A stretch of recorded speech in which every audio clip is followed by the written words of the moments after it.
Ang mga vlogger man ta ngayon yan, nagrereklamo na ngayon ako na gusto kong magpa-hospital, gusto kong magpa-doktor. Dahil man lang ako aarasikaso. Sabi ko, bakit mo sinasabi ng ganyan? Ay, di ba marami kang pira? Nasa alkansiya. Dinala kita sa center. O, di ba? Ano bang gusto mong doktor?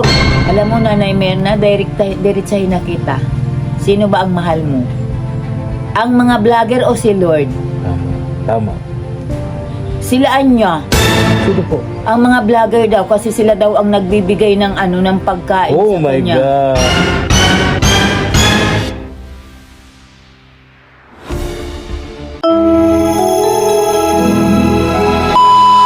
Subscribe to my channel. Mga katuwang, kausapin natin si Pastora Brenda, mga katuwang, tungkol kay Nanay Mirna. Kasi nga po, may comments na parang hindi lang po kami ang napagbibintangan na parang binibibiro po namin si Nay Mirna. Ngayon si Pastora naman po ang napagbibintangan ng mga bashers, no? Na parang, tao po! Tutuloy na ako ni Pakong Tao po. Binibibiro ni Pastora si Nanay Mirna. Hello Pastora, gandang tanghali po. Kumusta kayo? Ito naman po, nagpapahinga at katatapos lang kumain at taga-asintada nga ng Puso Negro. Nagagawa kayo. Oo, ng Puso Negro. Puso Negro, Oo. pang CR. Opo. Oo. Kaya yun. Kumusta po yung nyo sa Naga? Nagpunaga yata kayo? Opo, galing po kami doon, kaming dalawa ni Nanay String. Nag-attend po kami ng seminar. Kasama niyo si Nanay String. Opo, Hindi ko pa nga pala napupuntahan niya si Nanay String. Isa po yun sa mga kaawa-awa dito sa lugar na to, yung si Nanay String. Hindi ko pa napupuntahan yan. So kasama niyo po, Pastora. Opo, kasama po namin siya po. Opo. Salamat po, salamat. Thank you. Yan. Pastora, una po, Sige po. natutuwa kami kami ni Mama El at yung ibang mga nanonood sa atin na napaka-hands-on nyo po. Napaka-hands-on nyo sa mga pamilyang miyembro dito sa inyo pong chapel, no? Opo. Kaya lang may napansin sila, kaya po ako nandito ngayon, Pastora, na parang binaybibi nyo raw po si Nanay Mirna. Yan nga din po ang sabi ng mga nakapaligid. Ang sa akin Nakapaligid naman, dito? Oo po. Ang sabi ko naman po, ganun lang akong mag-care sa mga member ko. Maging hindi man po member ko, ganun din po akong mag-care. Hanggang abot po ng kaya kong matulungan sila. Tinutulungan ko sila sa pamamagitan ng panalangin, pag-asikaso, pag hindi talaga kaya. Ganun lang po talaga ako. Pero habang inaalagaan ko man po dito si Nanay Mirna, hindi yun sa binibibi po, ginagalitan at pinagsasabihan ko din po siya. Actually po, doon sa nangyari kay Nanay Mirna, pinakwento ko muna po siyang intero. Buong kwento. Opo, pinakwento ko muna Pinakinggan siya. niyo muna. Pinakinggan ko muna po siya. Galing ba ako nun sa paghayo eh. Ngayon, napakinggan ko ng mabuti. Sabi ko, Nanay Mirna, Kristiyano tayo, nakikinig tayo ng Word of God. Bakit hindi mo siya inintindi, hindi mo siya inunawa? O unawain mo siya at nananakit na pala ang tiyan, hindi mo binigyan ng ng langis. Hindi ako naniniwala na wala ka ng oil o pampahid. Alam ko lagi kang meron. Kasalanan mo ka ko yun kasi kahit konti sana, binigyan mo siya. Kasi masakit yun siya ni Ate Malo. Yun That yun. time. Opo. Oo, at that time. Ngayon, sinabi nga daw niyang wala na, pero sa akin po talaga, alam ko meron. Ayaw lang talaga siyang Magbigay. yes, ayaw lang po siya magbigay kasi ang katwiran niya sa akin, binablog nga daw siya ni Kuya GM. Yun yung niya. Oo. Sabi ko, kahit binablog ka. Pwede mo naman sabihin, mamaya na malo. Oo. Diba? In a nice way. Sa malumanay na Oo. nasasabihin. Pwede Oo. sabihin na, mamaya na Ate Malo, mamaya na malo. Diba? Ganon sana yung sabi ko sa dapat ganon niya sinabi. Hindi ko ano pa yung binitiwan mong salita. Alam mo kung ako ang tatanungin mo kung sinong may kasalanan, ikaw din. Kasi konti lang yung hiningi sa'yo, hindi mo na inabot. Ay, that time na kaya ko, hindi mo naman abutin or kaya halat lang, hindi mo inabot. Tapos ngayon, kung ano-ano pa yung sinasabi. Magagalit talaga sa iyo yung mag-asawa. Ganon yung magiging response sa iyo. Ganito ka ako ang gawin mo para matapos yan. Pumunta ka kay Ate Malo o kaya kay Kuya Ramil, mag-say sorry ka. Pasensya na. Kasi nag-sorry naman si Ate Malo. In public pa, sa vlog namin, nag-sorry na. Ngayon, ang reason po niya sa akin, kasalanan ko pa pala. Sa akin ang ananghihin, nakita man nilang binablog ako, kasalanan ko pala. Nanay Mirna, hindi po tayo ganyan. Dapat nakikinig tayo ng salita ng Diyos, nauunawaan natin sila. Ay hindi, ayaw po talaga. Ayaw makinig talaga, Oo, no? ayaw Yung po. pinag-forward nyo nga sa aking video, yung pag-uusap ninyo, Oo. di ba, ang sabi niya, narinig ko doon, parang may narinig daw siya na nagsalita against sa kanya. Doon sa side ni Ate Malo, di ba, kapitbahay lang naman sila eh. So kung anong nangyayari, makakakarinigan sila eh. Oo. Nag-init siya, sabi niya, narinig ko yun, sabi niya, may sakitan niya ako, kung wala, lalabanan ko sila. Di ba, narinig ko yun? Oo po. Sabi niyo, Pastora, may sinabi ka doon eh. Oo. Na medyo nag-init ka ng konti. Sabi mo, ay, wag ganun ma.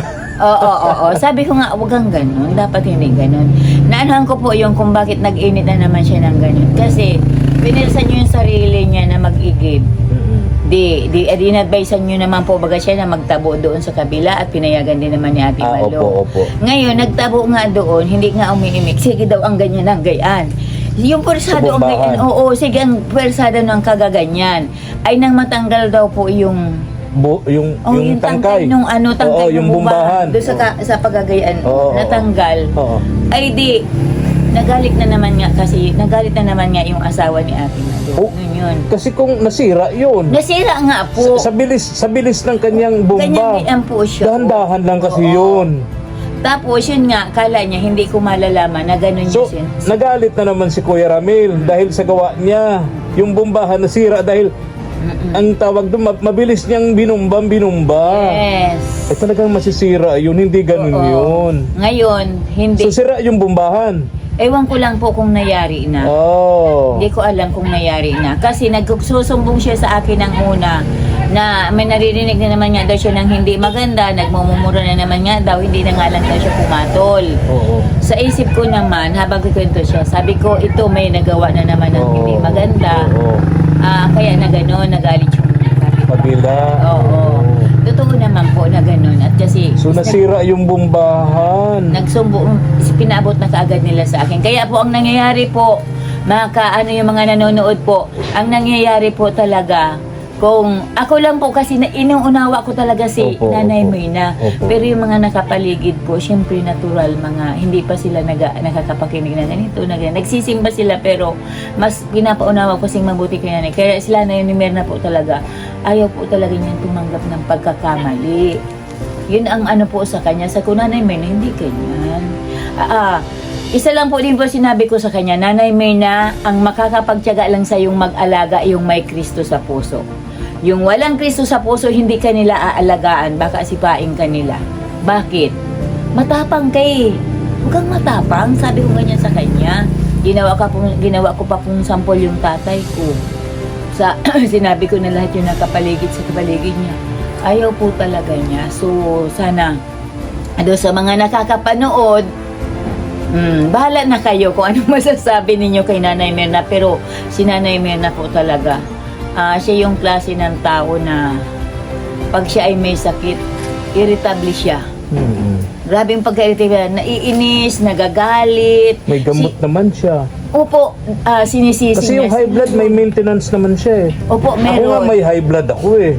Pero hindi naman ako ganun. Umiinom lang ako ng maintenance. Nire-relax ko ang sarili ko. Walang ganun, di po ba? Oo. Tapos, ang ano nga ni po sa paligid sa kanya, kaiyuhan na yang kayan. May sabihin, kaugalian na yan kaya. Yan, dai na yan mabago. Oh, hindi na magbabago. Yun yung sabi ng mga kapitbahay. Ang sa akin naman po, mayroon pa po yan chance kung Oo. talagang magde-decision lang si Nanay Mirna. Ay kung ayaw na po, wala na tayong magagawa. Kasi nga, ang tingin sa sarili niya, siya laging tama. Opo. Binigay ko nga sa kanyang halimbawa, ako Nanay Mirna, yung pinanggalingan mo dun sa dating asawa mo, yung namatay, mga kapitbahay mo dun, nakausap ko, negative ka din. Nung magsama sila ni Tay Tomas doon sa mga kapitbahay dun, negative din siya. Tapos dito, negative din. Ganun ako, actually po, ako na lang talaga yung umuunawa. Kaya nga po. At nag-aasikaso sa kanya. Oh, si Ate Elsa, suko na sa kanya. Ayaw din po. Oo. Kaya kahapon po Si Ate Malu, pagka nagtuloy-tuloy ang ganyan, baka sumuko na din sa kanya. So kayo na lang po ang natitira, Pastora Brenda. Tsatsagaan ko na lang po siya kasi kung anong mangyari dyan, hahanapin din naman niya sa akin ni Lord. Baka sabihin sa akin ni Lord, binigay ko sa yung taong yan, bakit hindi mo siya tinagaan, hindi mo siya inalagaan. Kaya ang paunawa ko na lang po sa kanya, pag may time ako, mabibisita kita, makukumusta kita, maasikaso kita. Pero pag wala akong time, hindi kita maaanuhan, mapupunta at maasikaso. Katulad po kanina, galing ako doon, kumusta ka na? Kumain ka na? Siya na po, Pastora, kumain na ako. Tiningnan ko naman nga yung ano niya, nandiyan yung mga kaping ibinigay ninyo. Nandiyan, linabas niya yung mga pagkain itinago. Yan, linabas niya na po lahat. Sabi ko, tama yan, huwag mong ipagpaparatatago yan dyan sa lalagyan at baka kung anong mangyari sa Kaya mga nga pagkain na yan. Kahit yung pera niya, sinasabihan ko siya, pag nagbigay sa kanya ng pera, lahat ng yun ihulog sa alkansya. Opo. At ang Hindi ano, wala na siyang panggas- at ang ano pa po, at ang hindi ko pa nagustuhan sa sinabi niya, ganito. Ang mga vlogger man ta ngayon yan, nagrereklamo na ngayon ako na gusto kong magpa-hospital, gusto kong magpa-doktor, dahil man lang ako arasikasunod. Sabi ko, bakit po sinasabi ng ganyan? Ay, di ba marami kang pira? Nasa alkansiya. Dinala kita sa center, o, di ba? Ano bang gusto mong doktor? May Gusto doktor ko- naman doon. May doktor din doon. Ang sa iyo kako, sabi ko kay nanay may nanay, ang sa iyo kako, bibawdan ka lang kay Lord. Humble ka kay Lord. Huwag mong sisihin si Lord. Huwag mong pagalitan. Huwag mong sisigawan. Sabi ko, huwag ganun. Kasi si Lord, the more na nagpapakumbaba tayo sa Kanya, the more ka naman yung ibababa niya yung blessing na pagpapagaling sa Correct, iyo. tama po. Yun yung sabi ko. Walang nagpapakataas na itinataas. Wala. Ng Diyos. Ibababa. Lahat ng nagpapakataas, ibinababa yan ni Lord. Opo, yun ang sabi. Yung ano. Pero matagal kong sinasabi sa kanya, kahit upcam, parang hindi pumapasok, Pastora, sa kanyang isip. Nakaano po kasi siya, kumbaga ay, dinirekta ko na po kasi siya eh. Alam mo, Nanay Merna, diretsahin na kita. Sino ba ang mahal mo? Ang mga vlogger o si Lord? Tama. Silaan niya. Sino po? Ang mga vlogger daw, kasi sila daw ang nagbibigay ng ng pagkain Oh sa my kanya. God. Sa kung Nanay Merna, mali yan. Ginagamit lang sila ni Lord Oh sa atin. my God. Tingnan nyo na yan, Pastora. No? Ginagamit lang yan ni Lord para sa atin, para masunduan yung pangangailangan. Yung mga bata, pag tinanong mo tungkol dyan, sagot ng bata, Lord.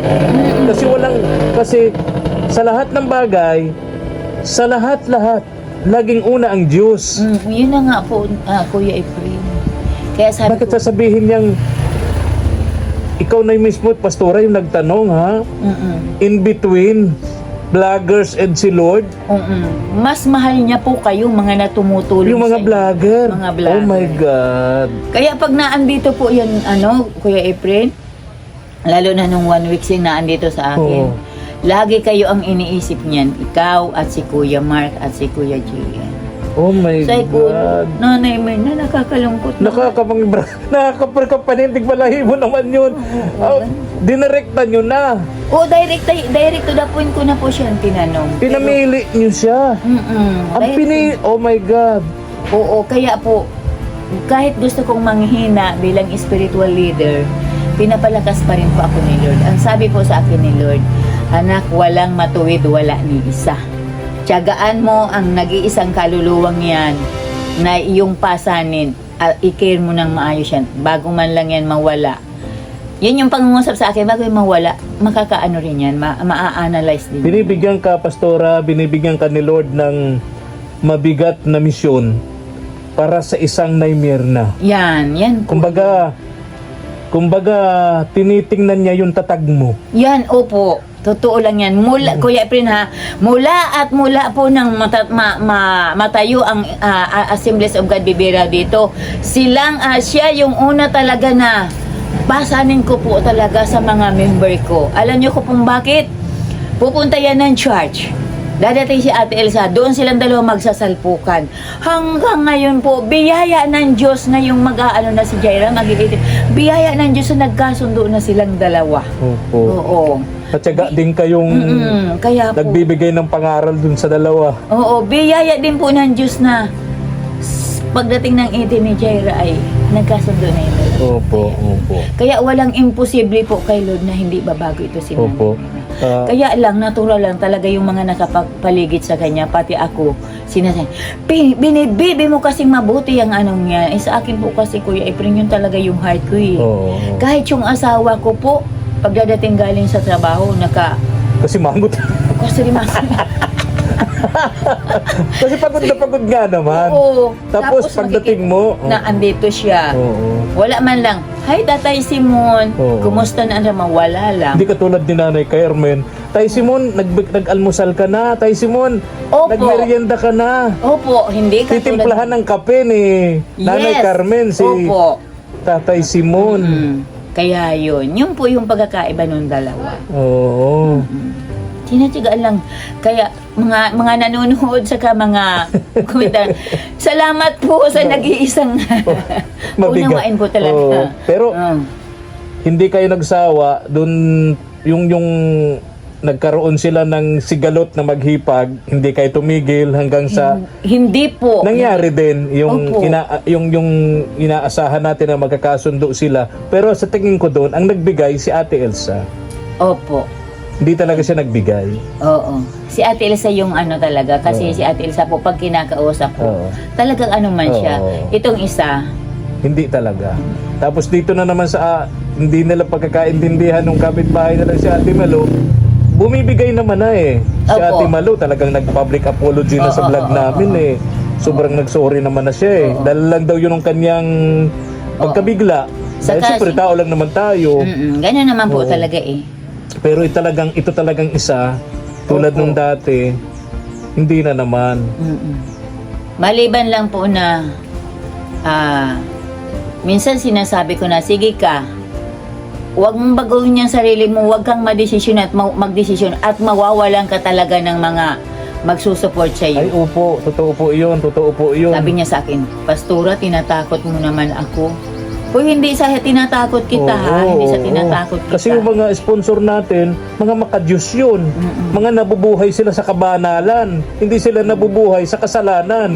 Ngayon yung tinutulungan mo, parang hindi naman nabubuhay sa kabanalan. Oo. Parang nabubuhay sa kasalanan. At ang Katulad, yung ginagawa, yung pag-uugali niya, Pastora, kasalanan yun.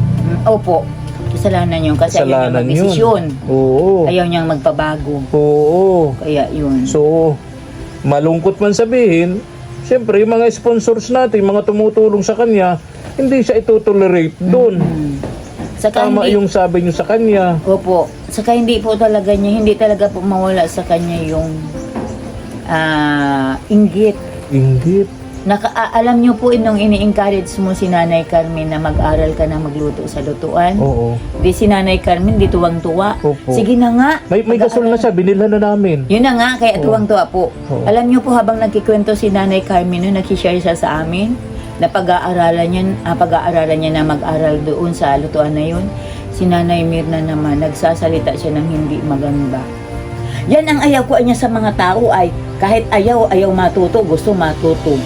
At para mabigyan lang. Yun yung mga salita niya pong ganun. Parang Oo, sabi ko, Lord, oo. Nanay Mirna, bakit ito ganito? Yun nga pong nilumapit sa amin noon si Ate Elsa para patulungan yan si Nanay Carmen. Oo. Ayaw ni Nay Mirna. Sinabihan si Ate Elsa. Ganun din si ano. Di mo naman niya kaano-ano yan. Ganun po din si Nanay Ita. Narinig ko din. Si Nanay Nita. Oo. Ayaw din niya patulungan noon. Ayaw din po. Oo. So hindi talaga siya Kaya nga po, Kuya Efren, sa totoo lang po, ang inaanak mo, pinagtsatsagaan ko po Oo, talaga. totoo In case yun. of what, kunin man siya ni Lord, huwag siyang mapahamak. Oo. Huwag siyang Yung mapahamak. ugali niya nakakatakot. Kaya yun. Nakakatakot. Talagang Pastora, binigyan kay ni Lord ng mabigat na misyon Yes. para yan sa isang taong tulad niya. yan po yung pinaka-mission at pasanin ko talaga. Talagang as in. Kung titingnan, sabi ko nga, Lord, lahat ng napupuntahan ko, lahat sila ay okay. Nababago, may pagsunod. Pero pagdating kay Nanay Mirna, maraming salamat, Lord. Ganun na lang po ang sinasabi ko. Hingin mo na lang kay Lord, bigyan ka ng tatag. Yes, opo, tatag po. Mm. Kaya yun. Tatagan niya ang dibdib niyo ho. Opo. Kasi pagka hindi talaga matatag, bibigay kayo niyan, no? Salamat man po kay Lord. At naandyan man yung mga member na iba na Opo. nagpapaano sa akin, nagpapalakas. Ano kaya pwedeng, di ba, every Sunday meron kayong Sunday service? Opo. Yung isang parang, di ba pwede yun na patungkol sa kanya yung ano, para tapos pag-pray nyo siya na lahat ng mga membro pinagpe-pray siya na magbago na, di ba pwedeng ganun? Kasi kahit sinong magsabi, wala. Ano po? Parang baliwala sa Oo. kanya. Ay kung idaan po sa sabay-sabay na sama-samang panalangin. Ay ginawa na po namin, lagi na po namin sinasay. Every Wednesday, Sunday, sama-sama po talaga pinananalangin para kay Nanay Ano Mirna. sabi po niya? Talagang as in, Hindi niya naintindihan na. Sabi ko nga sa kanya, the voice of the people is the voice of God. oo. Ang boses ng tao ay boses ng Diyos. Parang lumusot dun sa kabilang tenga niya. Oo, ang nangyayari po kasi kay Nanay Mirna, ipapasok dito. Labas sa kabila. Labas dito. Sabi ko, Nanay Mirna, ipinag-pray ko na din po yan. Pagpasok dito, idiretso dito sa puso. Oo. Wag dito. Na ganyan lang sa akin. Yun ang problema talaga. Ano po, Pastora? Yun po yung ano sa kanya. So yun po yung ipinagpapasalamat ko ng labis at labis Mm-mm. kay Lord kasi sa isang tao na siyempre kahit si Lord ayaw niya yan mapahamak. Gusto din yan masave Gusto niya bigyan pa ng pagkakataon na magbago. Oo. Oo. Ewan po, galing ka na po doon ngayon? Hindi pa po, hindi pa. Ah. Hindi pa ako nanggagaling doon. Mapunta ako kay Nanay Nita. Opo. At kumusta naman po yun, yung hanap buhay niya, yung paglalako ng gulay. Ayos man po, okay man po. Kasi ganun Sunday, every Sunday na andito, nagpapasalamat. Yung mga bata po, regular na nagsisimba Opo. rito. Noong Sunday, hindi nakasimba si Nanay Mirna kahit pinasundo ko na kay JJ doon sa bunso kong Sino anak. po? Si Nanay Mirna. Bakit? Kahit pinasundo ko siya kay JJ at saka kay Jaira para makapunta dito, hindi po siya nag-attend. Bakit po? Ang nire-reso niya talaga yung ulo daw niya. Masakit daw. Nahihilo. Pero dahil nga napalakas na nga siya, pinaano ko nga po siya, pinareflex ko siya para makaano yung mga dugo niya. Oo. Kaya lang, sabi nung okay na ang katawan niya. Malakas na. Mismo si Nanay Mirna nagsabi siya na, okay na ang katawan ko. Kaya lang yung ulo ko lang ang problema ko. Sabi ko, pigilan mo na ang kaiisip mo Correct. sa mga problema para mawala ang sakit ng ulo mong yan. Kasi tendency yan ng pagkagalit mo kay Ating Maria. Totoo yan. Yan yung sabi ko sa akin.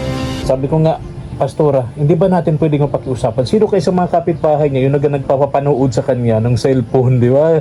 Tapos Ano pinapabasa yung mga comments, di ba? Si Ate Belen po. Oo, baka pwedeng mapakiusapan natin, wag na po. Ano po, Pastora? Pero po wag ka si Ate Belen po, pinapangaralan din po siya. Pinapangaralan din siya. Opo, kung ano po yung pangaral ko sa kanya, ganun din po ang ginagawa sa kanya ni Ate Belen. Opo. Kaya sa ngayon po, wala nang nagpapapanood sa kanya. Kung pumunta man siya kay Ate Belen, pinapangaralan siya. Tama po yun. Kasi pag nadain siya, doon din siya nadain kay Ate Belen. Ganito-ganitoan niya, ganun-ganitoan niya yung nararamdaman ko. Pinapangaralan man po nung may tindahan. Ayun. Yun po yun. Ay, Pastora, pasensya ka na ha, naabala kita. Ay, wala pong problema. Si Pastora, nagpe-prepare po para gumawa dito sa chapel niya. Katuwang nung kanyang asawang si Hindi po, katuwang po ni Kuya Manuel. Manuel. Yung tatay ni na ano? Nila Mabel. Andito, nagtatrabaho siya dito. Andyan na po, kadadating Ay, okay, lang. okay. Oo.